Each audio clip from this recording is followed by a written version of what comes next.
everyone has like a set emotions. We have a set connection. We feel happiness, we feel sadness, we feel this emotion. It's there somewhere, you know. In that situation, I guess I would feel this certain way, and now I have to show it through a hug. We all have moments like that where people are two-dimensional because of whatever headspace you're in, but then something can change on it, you know. And I try and think, you never know, you know, what's going on with people. It's, you know, it's that kind of thing, kind of cliche, but like, it's really true. This weird, complicated underlying feeling that you have that is like just the oddity of, if you're lucky enough to have siblings that you're still in touch with to some degree, it's like, it's very bizarre to have to grow up and to grow apart and but to have this relationship with someone who you knew in this capacity. I find it very heartbreaking. Filmmaker Magazine presents Back to One with Peter Rinaldi. The Adults is a wonderful film written and directed by Dustin Guy Defa. When I saw it, I felt compelled to talk to each of its 3 stars, Sophia Lillis, Hannah Gross, and Michael Cera. The Tribeca Film Festival brought them to New York City in June, a few weeks before the start of the SAG-AFTRA strike. I sat down with them separately in various rooms in the New York Edition Hotel to talk about the work.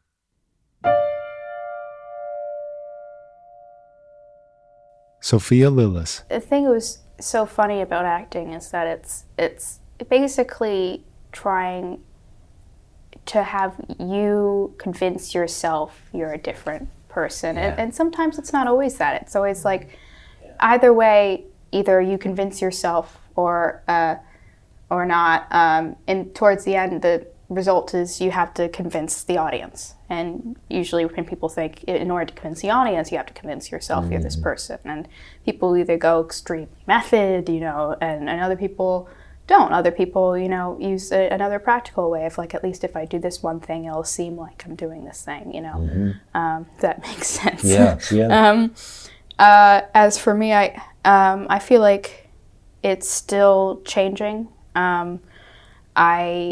I feel like with every single job, it's always going to be something different. And when I first get a script, you know, I see the character that I'm going to play and see what I need to be doing. And, you know, I think of different things, kind of like, it's almost like levels, you know. It's like, well, first off, who is this person?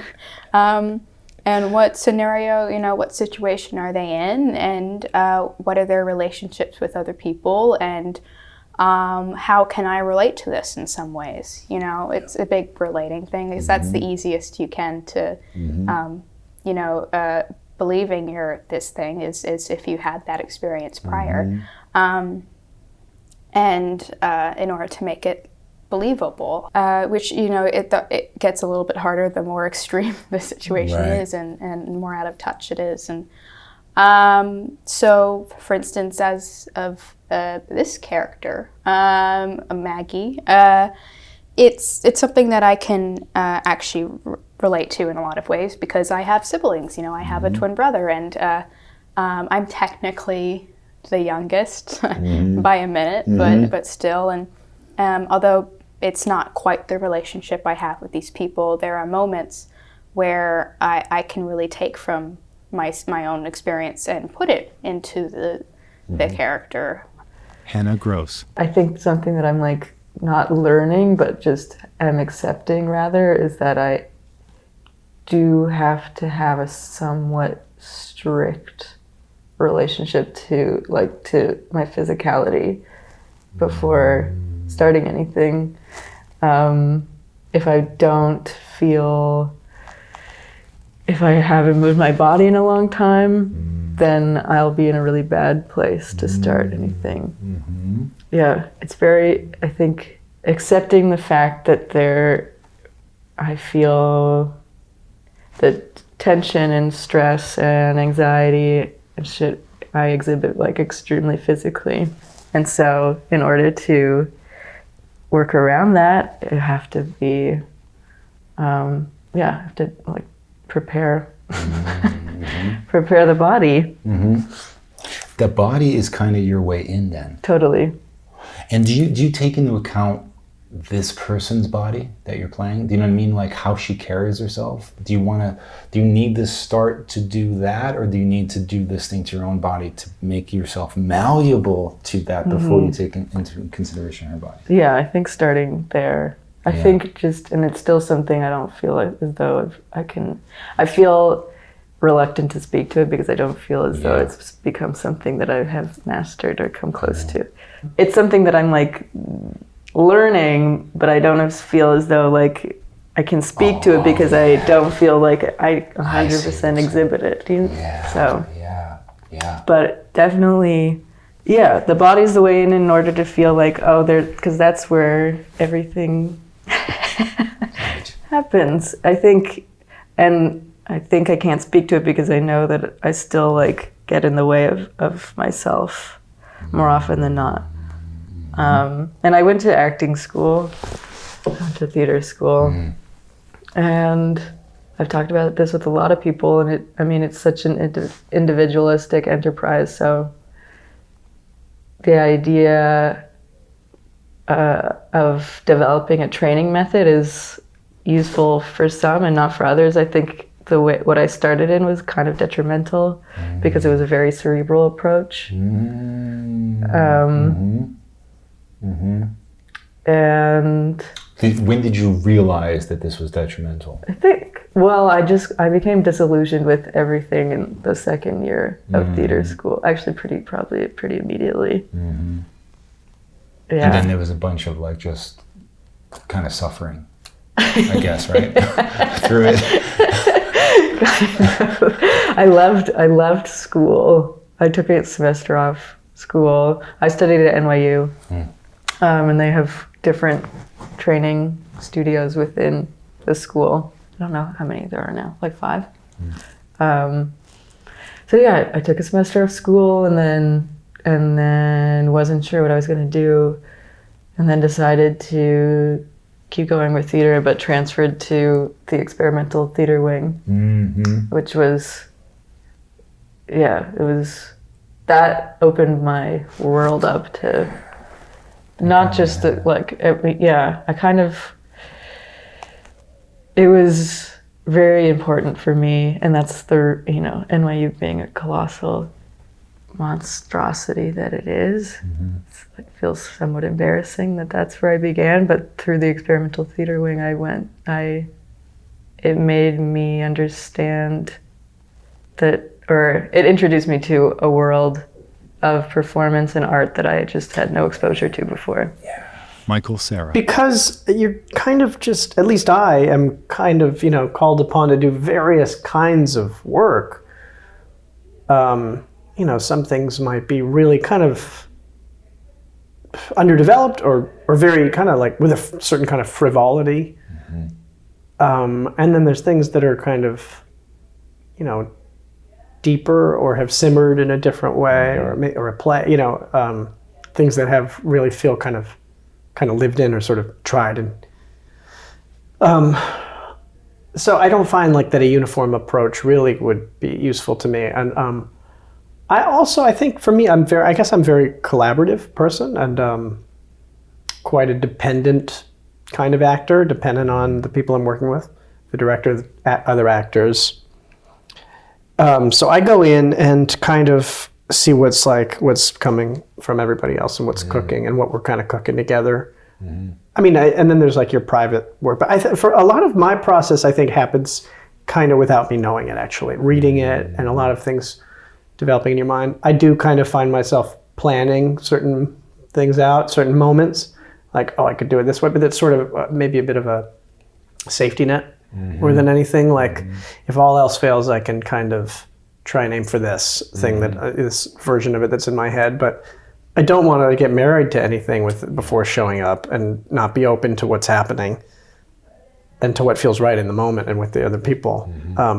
So that I guess that's kind of come over time, that like awareness of that, of not trying to lock it, because I think I really locked things when I was younger out of, I started when I was young.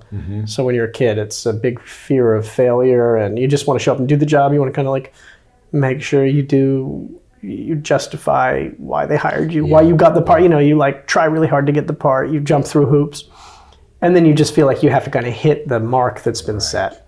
Right. And so that's evolved for me kind of over time. You know, but that's where I started from.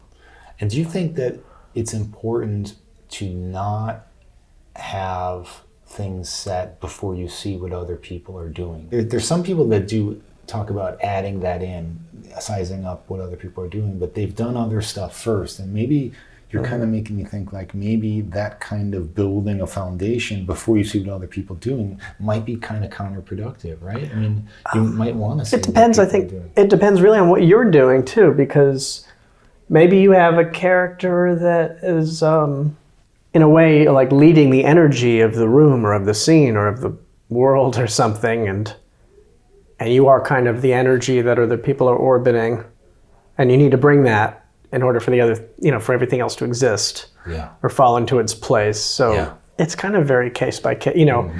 But a lot of the work that I've done is very, I mean, I've done a lot of things that are kind of like based on rapport in a way.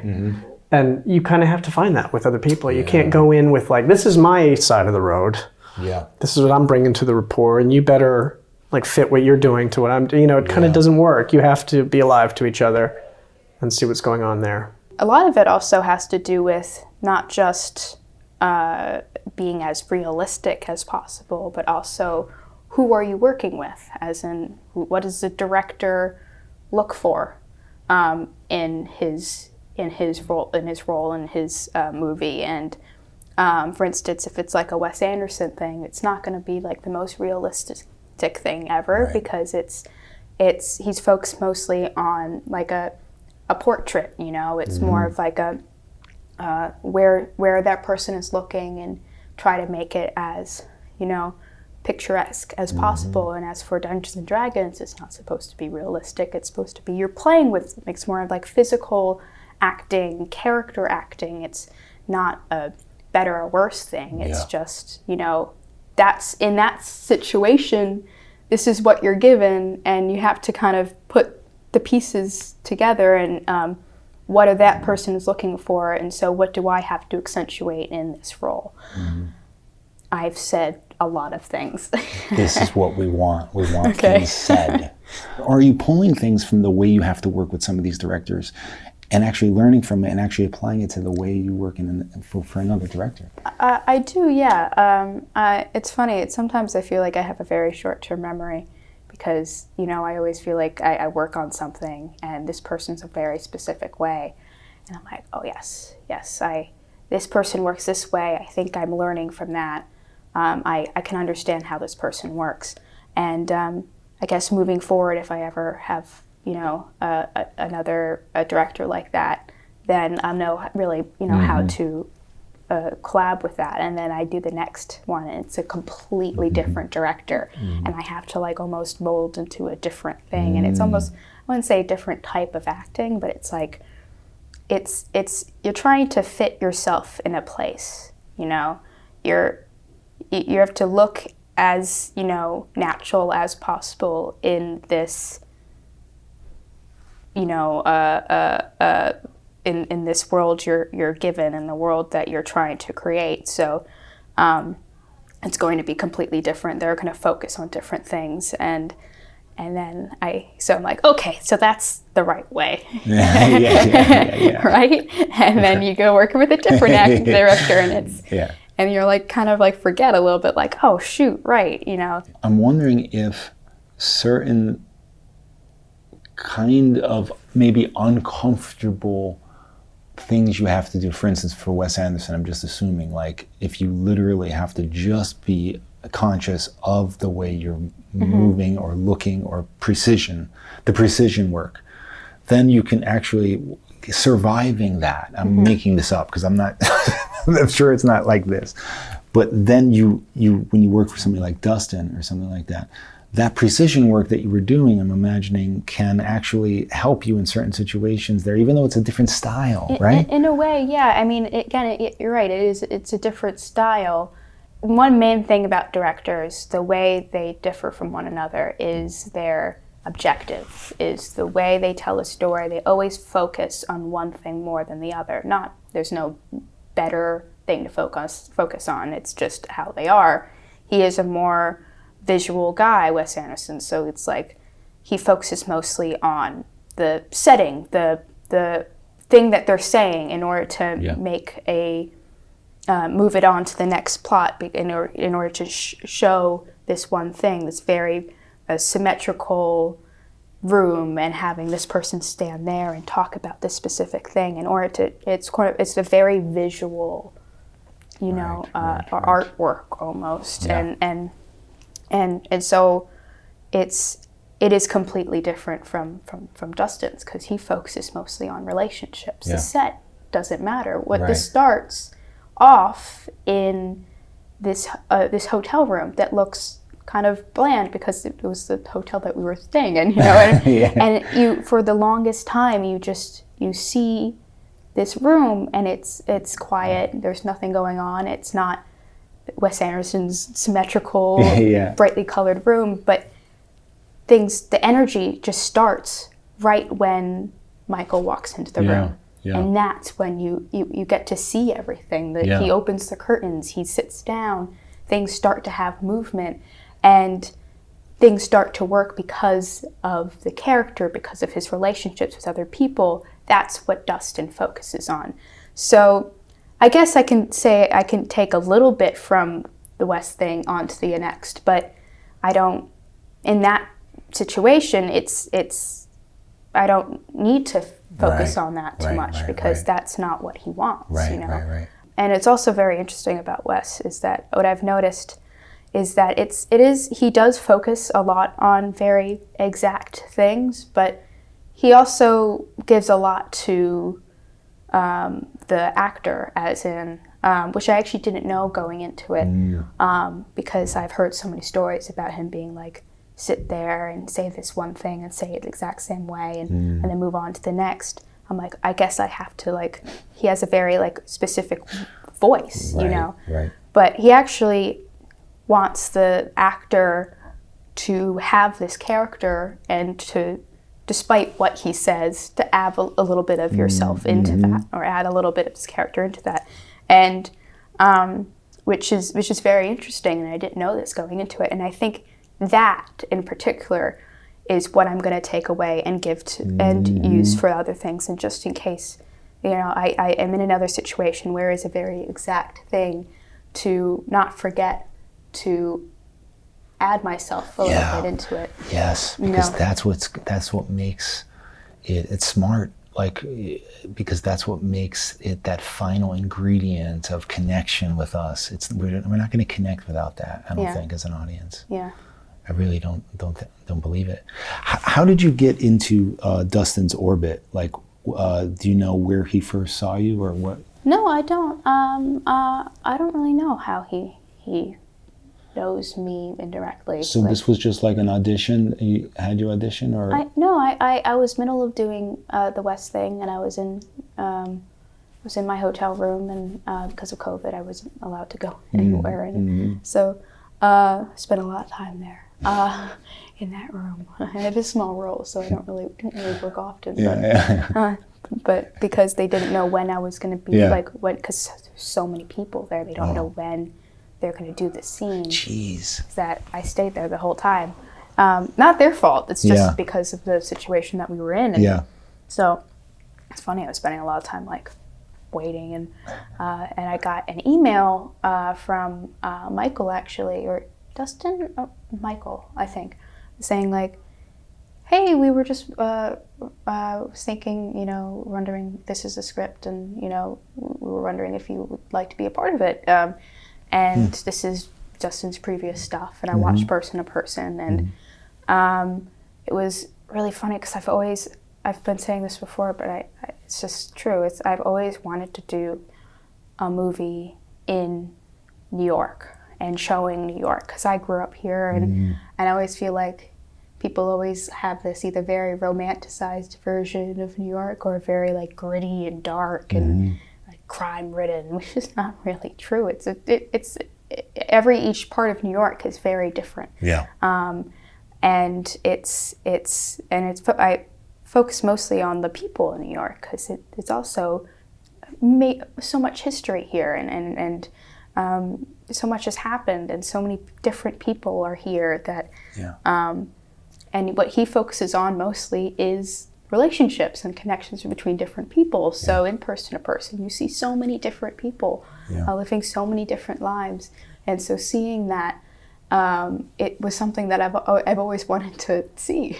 So getting to work on that and getting to see also how a lot of those people were not actors, but you can't really tell because he gets something from them, I think, or the way he writes is very natural. Yeah. So it's like, God, I can't wait to see how he does it. Yeah. How did Dustin become aware of you? Through I Used to Be Darker. Interesting. Yeah. Was he always trying to like write something for you? I don't think so. Did he write this for you? No. Are you sure? I'm pretty sure. So you're not sure. I'm pretty sure. means you're not. I'm sure. Really sure. I think, yeah. I know he wrote it for Michael, and then I think the first iteration of it was like, was one thing, and then the three of us met, Dustin, Michael, and I. This was because he wrote that draft, it was in 2020, with the idea that we'd shoot it that summer, and then that didn't happen because height of COVID, and so then the three of us met over soup outside and in the winter, and weird, right? and then from there the script evolved pretty dramatically into what the film is. And then he added a third. And then he added it was always three siblings, but the youngest was a brother. Interesting. Usually a movie tries harder to really make you like these people or to get this, and this one is not doing that, and that's why I appreciate that. Yeah. This is a testament to the way you guys are performing this, and I don't know if Dustin is bringing you closer to this tone or if you're just doing it because that's the way the script is, but it feels like it's not pandering or something. That's right, at all, and it's not trying hard to make you realize what these scenes are about. Right. So how was that established? You know? Well, I think that's like the kind of movie this is, in a way, where it's not, I mean, when you say make you know what the scene is about, it's kind of like, to me, that's indicating something about like story or, story. The scene is about this, and you need to know that piece, it's servicing the movie in that way because it leads to this and it leads to this. But this movie is not unfolding in that way. It's sort of an emotional story. It's sort of a subtextual story about what's happening between them. And what's happening between them under the surface is very mysterious to them as well. And so the mystery of that sort of is what is the, I think, the allure or the intrigue of this story as it unfolds. Yeah. So ambiguity actually is sort of like central to the emotional story of the movie. Yeah, and so I think that's why it kind of works. Why I like it. The ambiguity, Yeah. It was, really either ingenious or just fortuitous that Dustin, so much of the script are these moments in which like the childhood selves like bubble up through the voices and through glimpses into their song and dance routine. And so having to work on that did more to creating any kind of familial dynamic than what would have happened if we'd like had to sit around the table and just come up with biographical bullet points. Right. It's kind of forcing you to kind of have to spend time together that you would want to anyway, to kind of like have that at your access. Yeah, and I think it's also so brilliant because for each of them, with like to varying degrees, but I can just speak for myself. But with Rachel, she's so like her childhood self and her, or at least like the total romanticism she has, is so obvious and so just below the surface. And so just, you know, getting to work on that aspect of her personality and these dynamics was so, yeah, I think that did far more than any kind of, I don't know, table work. Yeah. But Dustin and I also talked a lot, like had very, very, very open and vulnerable conversations. And I can't really remember it. I mean, it wasn't so, we talked about, I don't know, they were all like sort of abstract, but speaking to this weird, complicated underlying feeling that you have that is like just the oddity of, if you're lucky enough to have siblings that you're still in touch with to some degree. It's like, it's very bizarre to have to grow up and to grow apart and but to have this relationship with someone who you knew in this capacity. Yes. And yeah, it's just like, I find it very heartbreaking.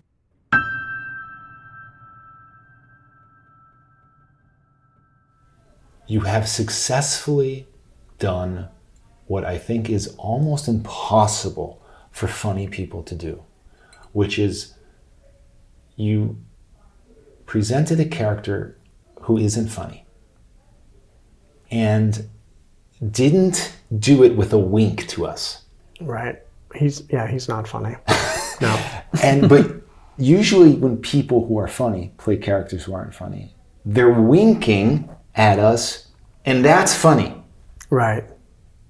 Yeah, I mean, I know what you mean, but I think that's not like the language of this movie. Yeah. You know what I mean? Yeah.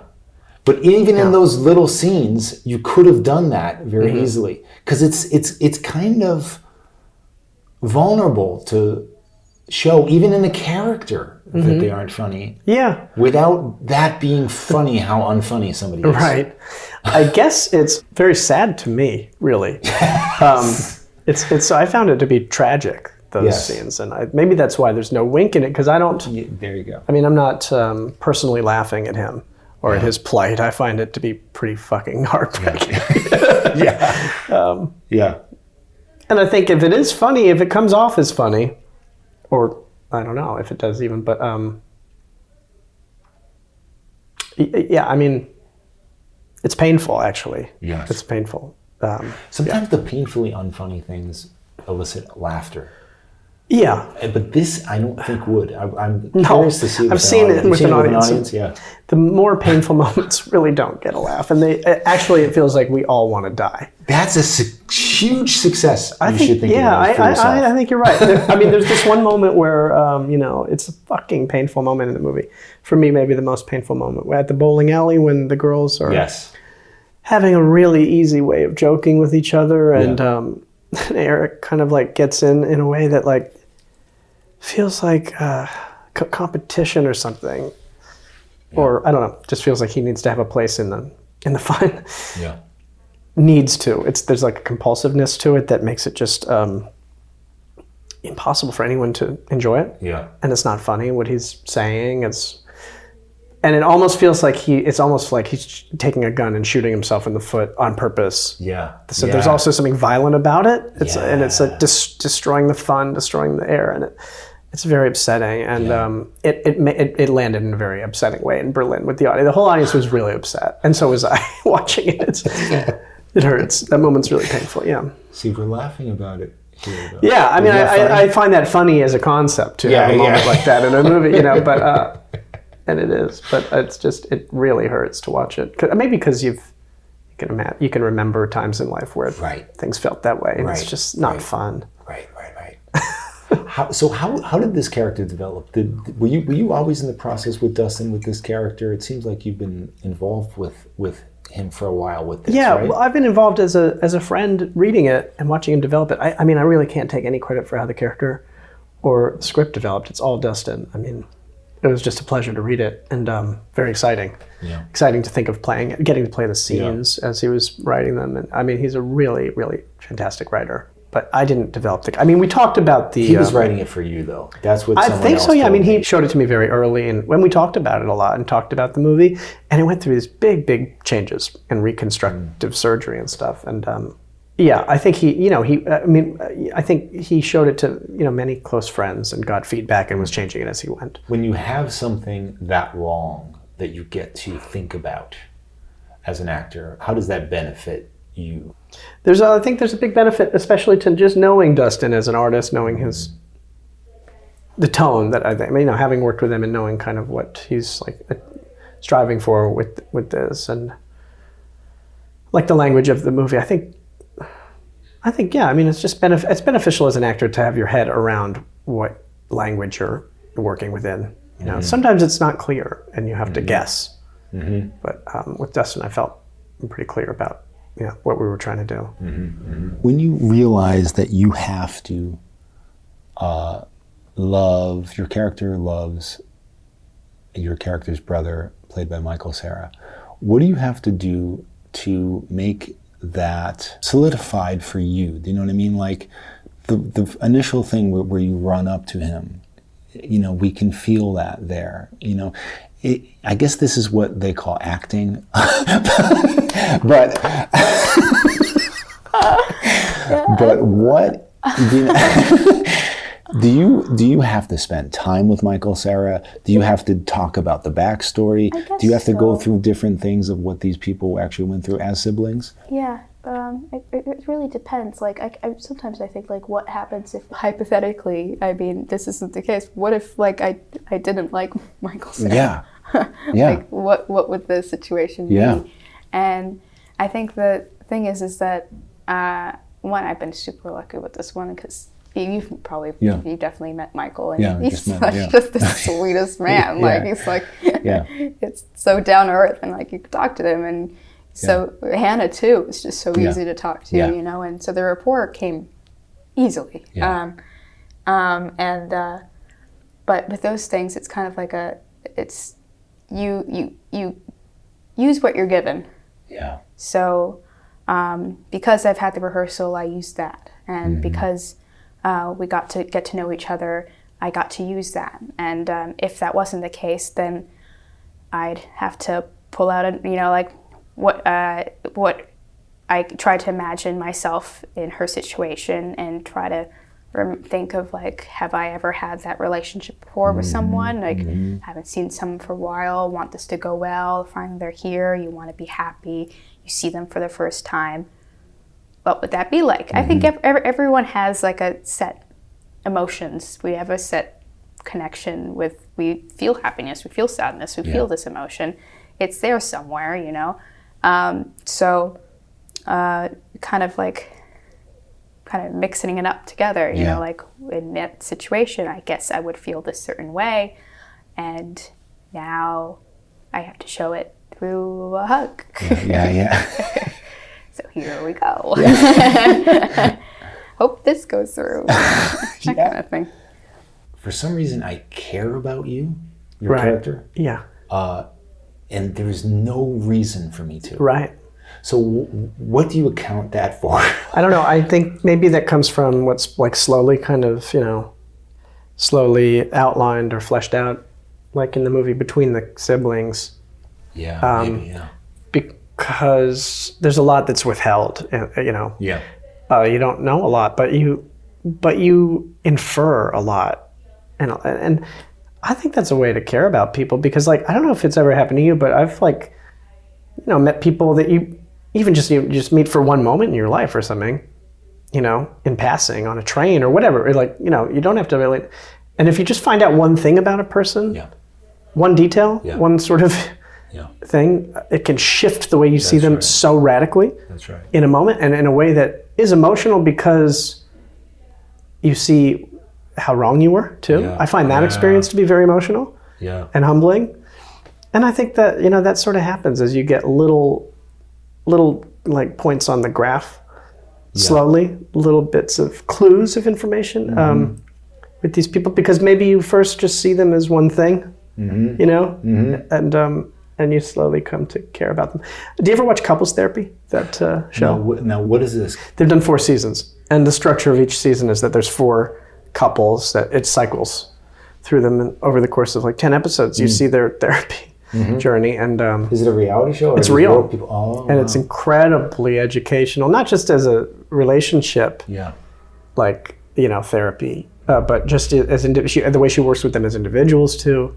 It's fascinating, I think, watching therapy, you know. So, but like, it just came to mind because I had a very emotional moment watching the last season where there's this one guy who's a 2-dimensional person at first. He's bad. He's a bad guy. He's like a bad husband. He's terrible. You can't believe how terrible of a communicator he is, how unfair he is, how withholding, how he's just like, you're just like, what a piece of shit, you know? And then there's this one episode where like, and she's frustrated with him. She is like, I can't find him. He's not available to me. Those are the words she uses. And, but she wants to like say to them, I can't work with you. And she even say that. She says, I might not be the right therapist for you. Anyway, but then there's this one episode where there's some kind of breakthrough. And then you as a viewer who have pretty harshly judged this guy, at least I had this experience where I saw him as a human being suddenly, and as like, you know, I just understood like that he's a product of his trappings and his history, and it's very, very emotional because you suddenly feel bad, you know, and you suddenly feel so much, you know, love and for him, and you just want the best for him. Whereas before you were like, leave him, leave him. He's just, now he's trash, you know, throw him away. And yeah, it's pretty powerful. And it's a good lesson for writers just to see how little it takes for you to have that feeling. So I mean, he's still very challenging. Like, it doesn't make him, you know, it's still a very challenging guy, but like, there's more, it's more of a whole picture, a holistic picture than was there before. We all have moments like that where people are 2-dimensional because of whatever headspace you're in. But then something can change on it, you know. And I try and think, you never know, you know, what's going on with people. It's, you know, it's that kind of thing, kind of cliche, but like, it's really true. There is a certain characterization that had to happen here for you. There's a lot of ways you could have presented this person because of how different it is, and it's different for you. This feels very, very different than what we're used to for you. Maybe because it's kind of a tragic figure. I haven't really played that many people that are as tragic as him. I think that's maybe what you're getting at with the characterization of him. But did you actually take that into yourself, and are you like kind of letting the tragedy work inside you? Is that what we're seeing? Is that? I feel for. I mean, I think I can feel that. You know, I can feel tragically about him. And that's what I feel when I read the script. The guy that I play kind of reminds me of a couple people I know.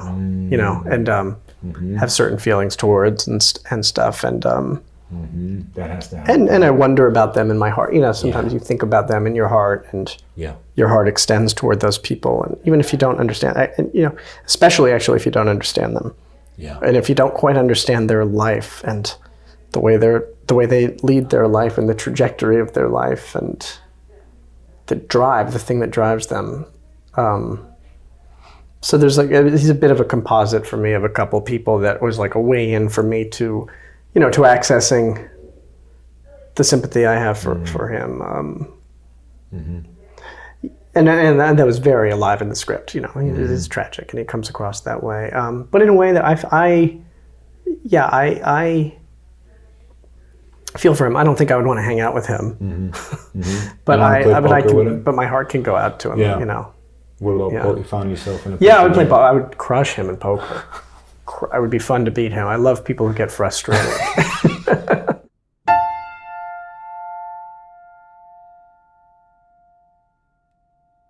There is a tracking shot in this I didn't notice until the second time. I once tried to do a tracking shot in a film where information had to be revealed, and yet we're tracking. And it was the dumbest idea, like to do this complicated thing and have the actors have to go through all this while we're tracking. And it was in a car. It was done like so guerrilla in front of MoMA. It's like on Fifth Avenue. People. Wait, it was dumb. I need to see this. It was the dumbest. No, you don't. No, you Yes.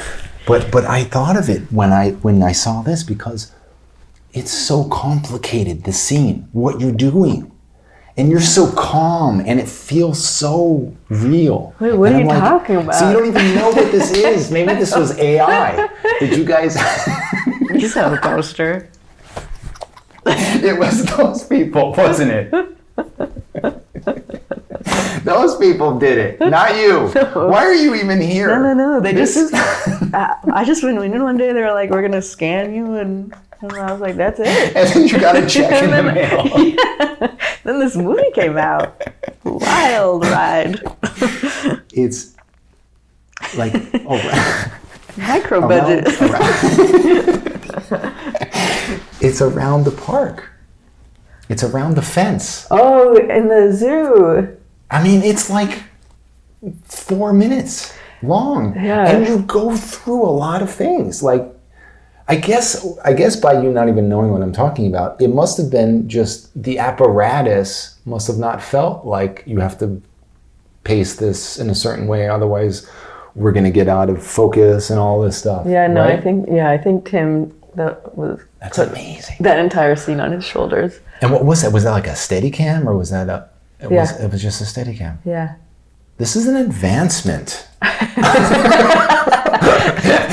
Where an actor can just do a scene and not have to worry about how fast you're going. Yeah. Hitting this mark here. Oh, we got to do it again. You went out of focus. Slow down. None of that happened. I'm sure. You know what? That was one of my first days. Yeah, wow. So now I don't remember. That's Maybe a huge I'm scene. romanticizing that. But you also, there's like so, in that one scene, there's like so much you have to do. Like there's so much that like, and you get mad at him and it's all in this one tracking shot. Yeah. You really weren't there. I wasn't there. Isn't it amazing?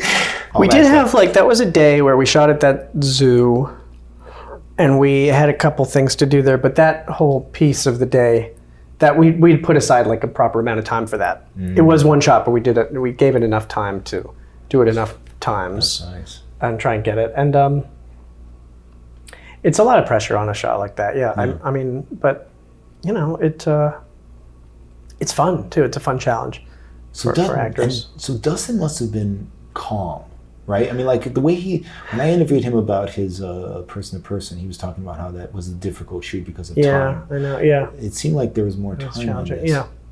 Yeah. I think we had enough time for sure. That one scene, the tracking shot you're describing was had a particular set of challenges, and I think some of them were to do with the sun coming and going, noises that were coming and going, and practical annoyances like that that are out of your control. But because it goes on, it's like 4 minutes. Yeah, it's just you keep walking, and then things like focus and things that can make it not perfect where some elements are perfect and some are not.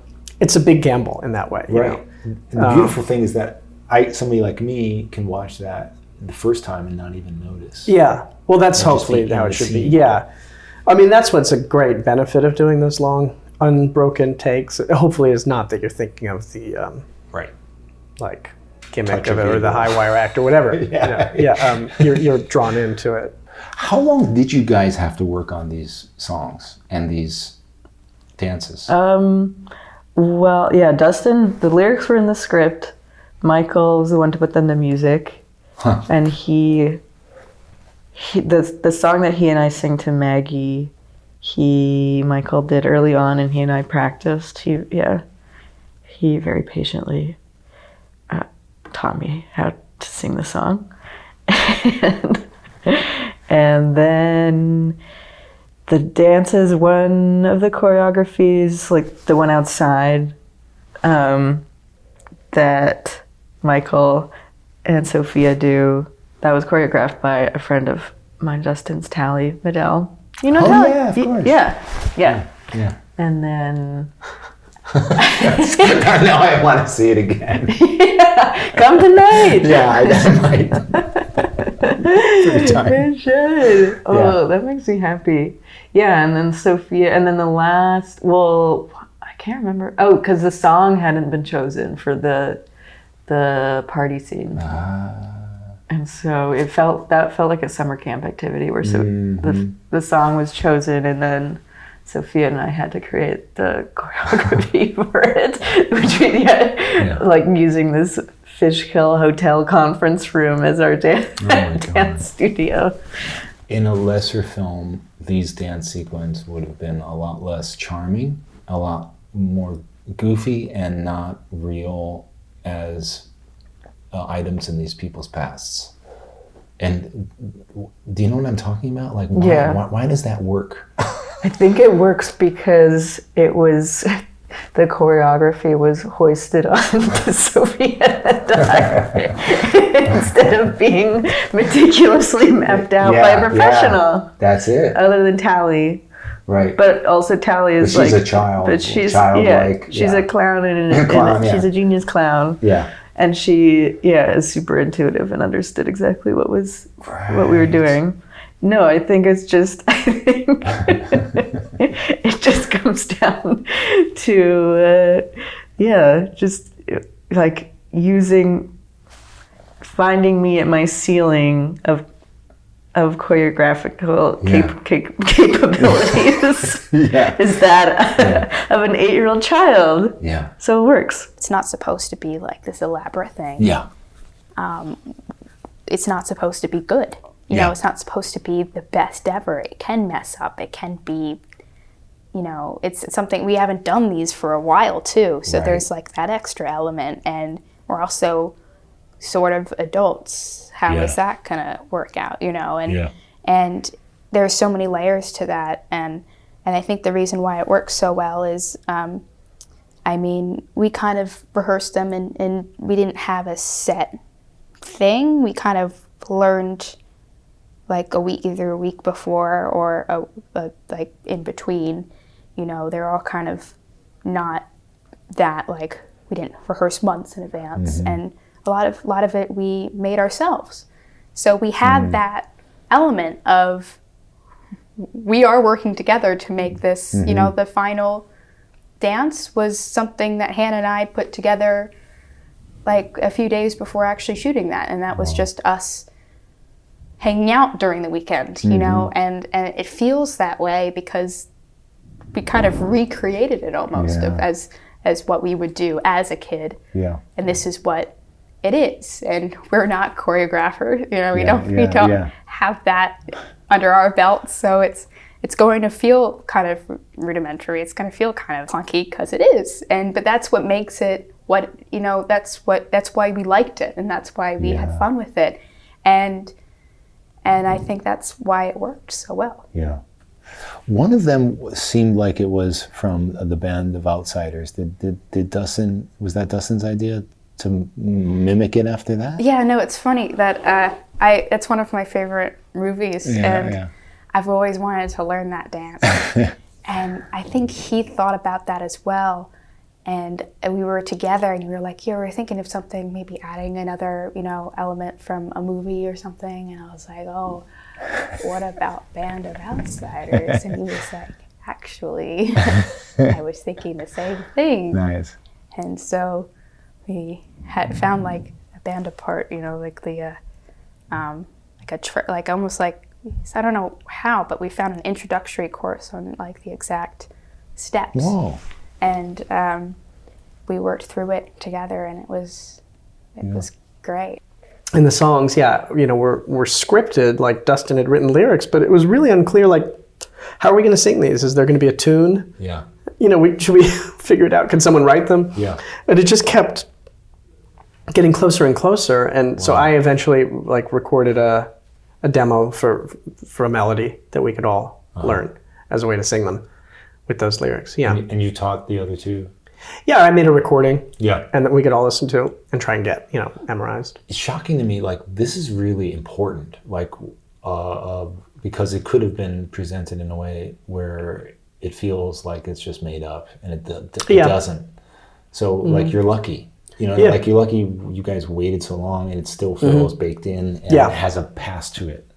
Yes. Yeah. I mean, the songs felt very, very thoughtful. The way he wrote them. Yeah. The lyrics were beautiful, I thought. Yeah. It's true. Yeah. What is it that you need in the scenes where something is going on, particularly like in the end, where there is a weightiness, like an emotion that you need to get to? Do you need a certain environment on the set to more easily get there for you?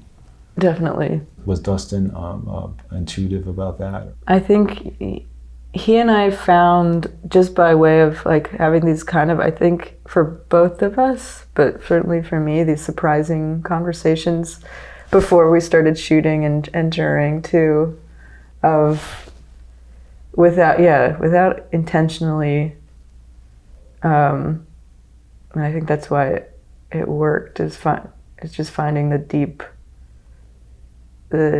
vulnerability underneath the script, and I don't know, the very confusing, murky emotionality of it, which I could not explain very well what it was that I was responding to, but it affected me very deeply, and him too. And I think, we had through conversations, I discovered that that my relationship to the material was a lot deeper than I realized. That was the bottom container that was holding this film for me, these conversations that he and I were having. You know, I think to me it feels like there's never a moment where I feel like, we got it. Yeah, there's always going to be a discrepancy between what you think about what your preconception of how something is going to be, or what you want to convey, and then what happens. And the most important thing for me is to feel in those moments in which there's a rawness that is asked for, to feel as though you're not alone. And so to have that Dustin and I had these conversations beforehand leading up to it was really crucial. And then to be able to ask him on the day to like be there with me, instead of just in my own mind thinking of him as watching the scene, but to feel like someone's there experiencing it alongside you. Yes. That's what allows for. And we need to hear this. All directors need to hear this. Even if you don't have that kind of thing that you and Dustin had, where he was having these deep conversations, it still is this idea of not just watching on a monitor, but being there, that's going to pull something out, right? That's going to make it feel safe to do that or something. Yeah, exactly. Yeah, it's this safety in it, and just something. I think it's just a human experience that things feel deeper when they're shared. Yeah. It was a new experience for me,